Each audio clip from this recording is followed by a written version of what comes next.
Hello friends, स्वागत है आप सभी का एक बार फिर से आपके अपने YouTube channel N success point में।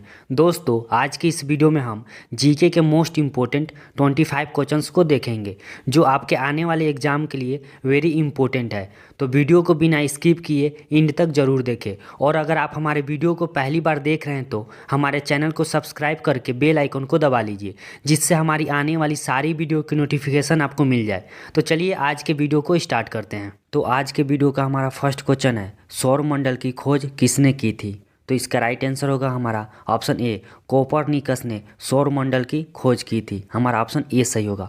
और बता दें, इन्होंने 1543 में सौरमंडल की खोज की थी। 1543 में सौरमंडल की खोज की। और किसने की? तो कोपरनिकस ने की थी। हमारा ऑप्शन ए सही होगा।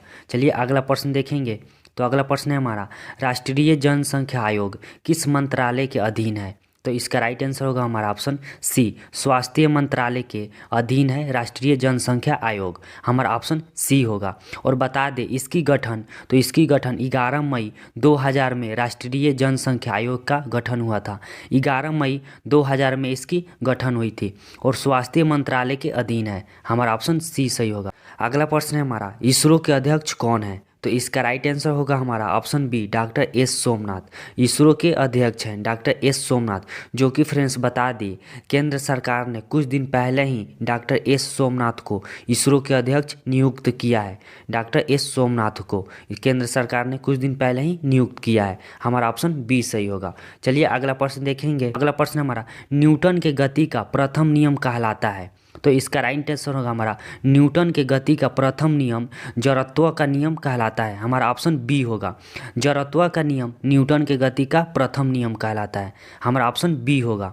चलिए अगला प्रश्न देखेंगे। क्वेश्चन नंबर 5, सौरमंडल का सबसे ऊंचा पर्वत किस ग्रह पर है?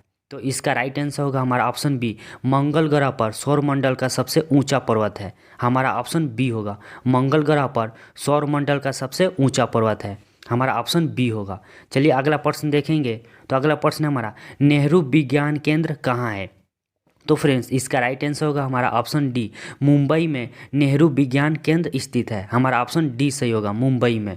चलिए अगला प्रश्न देखेंगे। तो अगला प्रश्न है हमारा, सौरमंडल के सबसे ऊंचे पर्वत का नाम क्या है? तो इसका राइट आंसर होगा हमारा ऑप्शन ए, निक्स ओलंपिया है। सौरमंडल के सबसे ऊंचे पर्वत का नाम निक्स ओलंपिया। और आपको पता ही होगा कि ये कहाँ है। तो ये मंगल ग्रह पे है और उसका क्या नाम है? तो निक्स ओलंपिया नाम है। हमारा ऑप्शन ए सही होगा। चलिए अगला प्रश्न देखेंगे। तो अगला प्रश्न हमारा, वर्तमान में भारत के वाणिज्य और उद्योग मंत्री कौन है? तो इसका राइट आंसर होगा हमारा ऑप्शन, वर्तमान में भारत के वाणिज्य और उद्योग मंत्री पीयूष गोयल है। हमारा ऑप्शन बी सही होगा। पीयूष गोयल वर्तमान में भारत के वाणिज्य और उद्योग मंत्री हैं। हमारा ऑप्शन बी सही होगा। चलिए अगला प्रश्न देखेंगे। तो अगला प्रश्न हमारा, मिथिला पेंटिंग किस राज्य की चित्रकला है? तो इसका राइट आंसर होगा हमारा, मिथिला पेंटिंग बिहार राज्य की चित्रकला है। हमारा ऑप्शन ए सही होगा। बिहार राज्य की मिथिला पेंटिंग चित्रकला है। हमारा ऑप्शन ए सही होगा। चलिए अगला प्रश्न देखेंगे। तो अगला प्रश्न है हमारा, दुनिया का सबसे बड़ा बर्फ उत्सव किस देश में किया जाता है?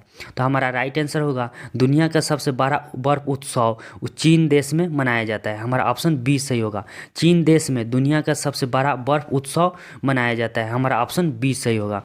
अगला प्रश्न है हमारा, किस देश ने फादर ऑफ ऑल बम विकसित किया? तो इसका राइट आंसर होगा हमारा ऑप्शन ए, रूस देश ने फादर ऑफ ऑल बम का विकसित किया है। हमारा ऑप्शन ए सही होगा। चलिए अगला प्रश्न देखेंगे। तो अगला प्रश्न है हमारा, संविधान सभा के प्रारूप समिति में कुल कितने सदस्य थे? तो बता दें फ्रेंड्स, संविधान सभा के प्रारूप समिति में कुल 7 सदस्य थे। हमारा ऑप्शन सी सही होगा। ऑप्शन सी होगा हमारा राइट। चलिए अगला प्रश्न देखेंगे। तो अगला प्रश्न है हमारा, दुनिया में किस राज्य की लड़की ने सबसे लंबे बालों का रिकॉर्ड बनाया है? तो बता दें, दुनिया में गुजरात राज्य की लड़की ने सबसे लंबे बालों का रिकॉर्ड बनाया है। हमारा ऑप्शन ए सही होगा। और बता दें, उस लड़की का नाम नीलांशी पटेल है। नीलांशी पटेल उस लड़की का नाम है जो गुजरात राज्य की रहने वाली है। हमारा ऑप्शन ए होगा।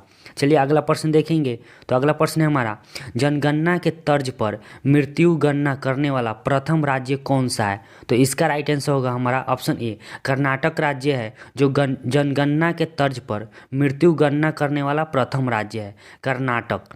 हमारा ऑप्शन ए सही होगा। चलिए अगला प्रश्न देखेंगे। तो अगला प्रश्न है हमारा, संविधान सभा के झंडा समिति के अध्यक्ष कौन थे? तो इसका राइट आंसर होगा हमारा option B, doctor Rajendra Prasad संविधान सभा के झंडा समिति के अध्यक्ष थे। हमारा ऑप्शन बी होगा, डॉक्टर राजेंद्र प्रसाद। चलिए अगला प्रश्न देखेंगे। तो अगला प्रश्न है हमारा, भारत में कुल कितने जिले हैं? तो भारत में कुल अभी वर्तमान में 726 जिले हैं। हमारा ऑप्शन डी सही होगा। अभी वर्तमान में कुल 726 जिले हैं। हमारा ऑप्शन डी सही होगा। चलिए अगला प्रश्न देखेंगे। तो अगला प्रश्न है हमारा, विश्व में सर्वप्रथम किस अंग का प्रत्यारोपण संभव हुआ? तो इसका राइट आंसर होगा हमारा ऑप्शन ए, हृदय। विश्व में सर्वप्रथम अंग हृदय है जिसका प्रत्यारोपण संभव हुआ। हमारा ऑप्शन ए सही होगा, हृदय। और यह 3 दिसंबर 1967 में हुआ। याद रखिएगा, 3 दिसंबर 1967 में यह संभव हुआ। और कौन सा अंग है? तो हृदय। हमारा ऑप्शन ए सही होगा। चलिए अगला प्रश्न देखेंगे। तो अगला प्रश्न है हमारा, पीएच का फुल फॉर्म क्या होगा? तो बता दे, पीएच का full form potential of hydrogen होगा। Potential of hydrogen. हमारा ऑप्शन ए सही होगा, पोटेंशियल ऑफ हाइड्रोजन। हमारा ऑप्शन ए सही होगा, पीएच का फुल फॉर्म। चलिए अगला प्रश्न देखेंगे।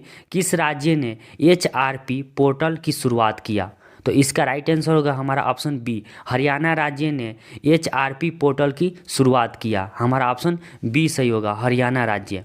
चलिए अगला प्रश्न देखेंगे। क्वेश्चन नंबर 20, टीपू सुल्तान कहाँ का शासक था? तो इसका राइट आंसर होगा हमारा ऑप्शन डी, मैसूर का शासक था टीपू सुल्तान। हमारा ऑप्शन डी सही होगा, मैसूर का शासक था टीपू सुल्तान। हमारा ऑप्शन डी सही होगा। चलिए अगला प्रश्न देखेंगे। तो अगला प्रश्न है हमारा, सिंधु घाटी सभ्यता के लोग पूजा करते थे। तो हम बता दें, सिंधु घाटी सभ्यता के लोग पशुपति की पूजा करते थे। हमारा ऑप्शन ए सही होगा, पशुपति की पूजा करते थे सिंधु घाटी सभ्यता के लोग। हमारा ऑप्शन ए सही होगा। अगला प्रश्न है हमारा, बक्सर का युद्ध कब आरंभ हुआ था? तो इसका राइट आंसर होगा हमारा ऑप्शन बी, 1763 में बक्सर का युद्ध आरंभ हुआ था। 1763 में आरंभ हुआ था बक्सर का युद्ध। हमारा ऑप्शन बी सही होगा। चलिए अगला प्रश्न देखेंगे। तो अगला प्रश्न है हमारा, जलियांवाला बाग की दुर्घटना किस सन में हुई? तो इसका राइट आंसर होगा हमारा ऑप्शन सी, 1919 में जलियांवाला बाग की दुर्घटना हुई थी। 1919 में, यानी 13 अप्रैल 1919 को यह दुर्घटना हुआ था। 13 अप्रैल 1919 को यह दुर्घटना हुआ था। हमारा ऑप्शन सी सही होगा। चलिए अगला प्रश्न देखेंगे। तो अगला प्रश्न हमारा, चौरी चौरा कांड किससे संबंधित है? तो इसका राइट आंसर होगा हमारा ऑप्शन ए, असहयोग आंदोलन से चौरी चौरा कांड संबंधित है। हमारा ऑप्शन ए सही होगा, असहयोग आंदोलन से संबंधित है। हमारा ऑप्शन ए सही होगा। चलिए अगला प्रश्न देखेंगे और इस वीडियो का आखिरी, जर्मनी की एकीकरण कब पूरा हुआ? तो इसका राइट आंसर होगा हमारा ऑप्शन डी, 1871 में जर्मनी की एकीकरण पूरा हुआ था। 1871 में जर्मनी की एकीकरण पूरा हुआ। हमारा ऑप्शन डी सही होगा। तो फ्रेंड्स, आज की ये वीडियो आपको कैसी लगी हमें कमेंट सेक्शन में ज़रूर बताएं, और हमारे साथ बने रहने के लिए हमारे YouTube channel AN success point को सब्सक्राइब करना ना भूलें।